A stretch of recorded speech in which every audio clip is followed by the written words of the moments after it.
Isolation isolation एक negative manipulation tactic है जिसमें मैनिपुलेटर विक्टिम के फ्रेंड्स, फैमिली या कम्युनिटी से उसको धीरे धीरे दूर कर देता है ताकि विक्टिम सिर्फ उसी मैनिपुलेटर पर इमोशनली डिपेंड हो जाए। आइसोलेशन मैनिपुलेशन मतलब किसी व्यक्ति को उसके सपोर्ट सिस्टम से अलग कर देना, दोस्तों से, फैमिली से या किसी सेफ स्पेस से। अब इससे रिजल्ट क्या सामने आएगा मैनिपुलेटर के, वो है कंट्रोल। जब तुम अकेले होते हो तब तुम्हारे डिसीजन मेकिंग वीक होता है, तब मैनिपुलेटर अपने रूल्स सेट कर लेता है। ये पावर प्ले होता है इमोशनल और सोशल कंट्रोल का। पर ये इतना आसान भी नहीं होता कि किसी से आप जाके डायरेक्टली बोल दो कि आप मेरे पे डिपेंड हो जाओ। लेकिन आइसोलेशन के थ्रू मैनिपुलेटर बहुत शातिरता से विक्टिम को मैनिपुलेट करता है। हालांकि ये मैनिपुलेशन टैक्टिक डेंजरस है, खास तौर पर इसलिए ज्यादा डेंजरस मानी जाती है क्योंकि ये विक्टिम को धीरे धीरे उसके सपोर्ट सिस्टम से पूरी तरह अलग कर देता है, जिससे विक्टिम के पास खुद को संभालना या बाहर से मदद लेने का कोई सहारा नहीं बचता। इसकी वजह से विक्टिम की मेंटल हेल्थ भी काफी खराब हो जाती है। आइसोलेशन से विक्टिम पूरी तरह मैनिपुलेटर पे इमोशनली और प्रैक्टिकली डिपेंड हो जाता है, जो मैनिपुलेटर को एब्सोल्यूट कंट्रोल देता है। ये कोई एक बड़ा एक्सप्लोजन नहीं होता, ये छोटी छोटी खिड़कियां बंद करने जैसा होता है।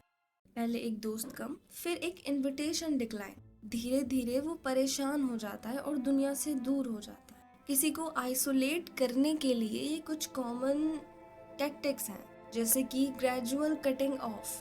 पहले छोटी बातें, जैसे कि मैनिपुलेटर विक्टिम से कैजुअली बोलता है कि तुम्हारी वो दोस्त तुम्हें समझती ही नहीं, उससे मिलने का क्या फायदा। एंड थोड़ी देर बाद वो कहने लगता है कि तुमको तो सिर्फ मेरे साथ ही अच्छा लगता है, उनके साथ टाइम वेस्ट है। धीरे धीरे वो इंसाइट करेगा कि तुम उन लोगों से कम बात करो, मिलो ही मत। तुम्हें लगने लगेगा कि शायद वो सही कह रहा है और तुम खुद ही कनेक्शन तोड़ने लगोगे। ये प्रोसेस स्लो होता है, इसलिए ग्रेजुअल कहते हैं। जब तक बंदा रियलाइज करे वो अपने पुराने सपोर्ट सर्कल से ऑलरेडी कट ऑफ हो चुका होता है, और तब पूरा डिपेंड हो जाता है मैनिपुलेटर पर। एंड सेकेंड है गैस लाइटनिंग। गैस लाइटनिंग एक साइकोलॉजिकल मैनिपुलेशन टेक्टिक है जिसमें कोई इंसान आपको अपनी ही मेमोरी, परसेप्शन या जजमेंट पर डाउट करने पर मजबूर करता है। मतलब सामने वाला आपके सामने कुछ ऐसा बोलता है या करता है जिससे आपको लगे कि शायद मैं ही गलत सोच रही हूँ। फॉर एग्जाम्पल, तुमने क्लियरली सुना कि उसने कुछ कहा, लेकिन इनडायरेक्टली वो बात को घुमा देता है। एंड अब आता है twisting reality.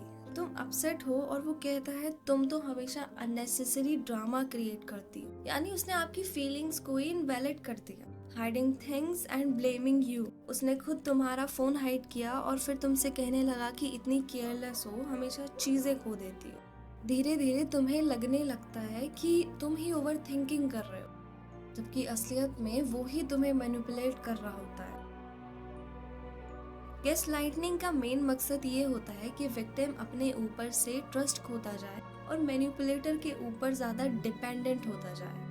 And next tactic है बैड माउथिंग सर्कल। एक मैनिपुलेशन टैक्टिक जिसमें मैनिपुलेटर विक्टिम के दोस्त, फैमिली या क्लोज लोगों के बारे में बुरा बोलता है ताकि विक्टिम उनसे दूर हो जाए। वो तुम्हारे सपोर्ट सिस्टम की इमेज खराब करता है ताकि तुम्हें लगे कि शायद मेरे दोस्त, फैमिली मेरे लिए अच्छे नहीं है, और तुम ग्रेजुअली उनसे डिस्टेंस बनाना शुरू कर देते हो। इसका मेन पॉइंट ये है कि विक्टिम को लगे कि उसके आसपास के सब लोग गलत हैं और बस मैनिपुलेटर ही ट्रस्टवर्दी है। ये टेक्निक आइसोलेशन मैनिपुलेशन का ही एक पार्ट है, क्योंकि जब तुम्हें अपने सर्कल पर ट्रस्ट ही नहीं रहेगा तो तुम नेचुरली सिर्फ मैनिपुलेटर पर डिपेंड होने लगोगे। एंड नेक्स्ट है डिमांडिंग लॉयलिटी।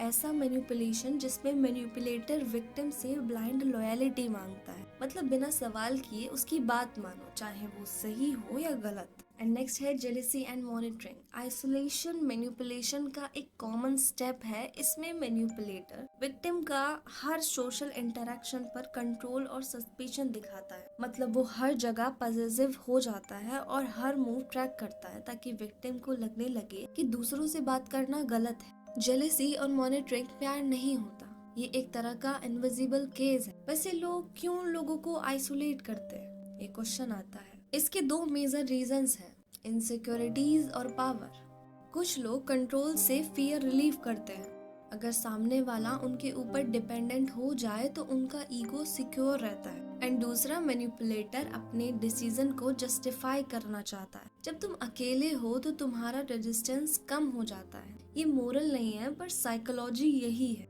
आइसोलेशन मैनिपुलेशन छोटा नहीं है, ये साइलेंट वायलेंस है। लेकिन अगर हम साइंस समझ लें और स्मॉल स्टेप लें तो कनेक्शन वापस लाया जा सकता है। आपका सोशल सर्कल आपकी सेफ्टी है, उसको गार्ड करना सेल्फिश नहीं, नेसेसरी है। जब मैनिपुलेटर तुम्हें सबसे दूर कर देता है तब तुम्हारे पास कोई एक्सटर्नल हेल्प या रियलिटी चेक नहीं बचता। मतलब तुम्हें समझने वाला कोई नहीं, बस मैनिपुलेटर ही सब कुछ बन जाता है। कांस्टेंट गैसलाइटिंग, गिल्ट और मॉनिटरिंग की वजह से तुम्हारा सेल्फ कॉन्फिडेंस, सेल्फ ट्रस्ट और मेंटल स्टेबिलिटी टूटने लगती है। डिप्रेशन, एंजाइटी और लोनलेस कॉमन हो जाता है। और जब तुम अकेला फील करते हो तब तुम ऑटोमेटिकली उसी मैनिपुलेटर पर डिपेंड करने लगते हो, चाहे वो तुम्हें हर्ट ही क्यों ना कर रहा हो। इसके बाद मैनिपुलेटर को तुम पर फुल कंट्रोल मिल जाता है। तुम्हारी चॉइसेस, फ्रीडम, यहाँ तक कि तुम्हारी सोच तक वो डिसाइड करता है। ये इजीली इमोशनल, फाइनेंशियल और इवन फिजिकल अब्यूज तक बढ़ जाता है। सबसे स्कैरी बात यह है कि आइसोलेशन मैनिपुलेशन एकदम से नहीं होता, स्टेप बाय स्टेप होता है। तुम्हें लगता है सब नॉर्मल है, पर एक दिन रियलाइज होता है कि तुम कंप्लीटली कंट्रोल्ड और अकेले हो। आइसोलेशन मैनिपुलेशन एक इनविजिबल केस है जिसमें लॉक दिखाई नहीं देता, लेकिन तुम्हारी फ्रीडम खत्म हो चुकी होती है। लेकिन याद रखो, अवेयरनेस इज फ्रीडम।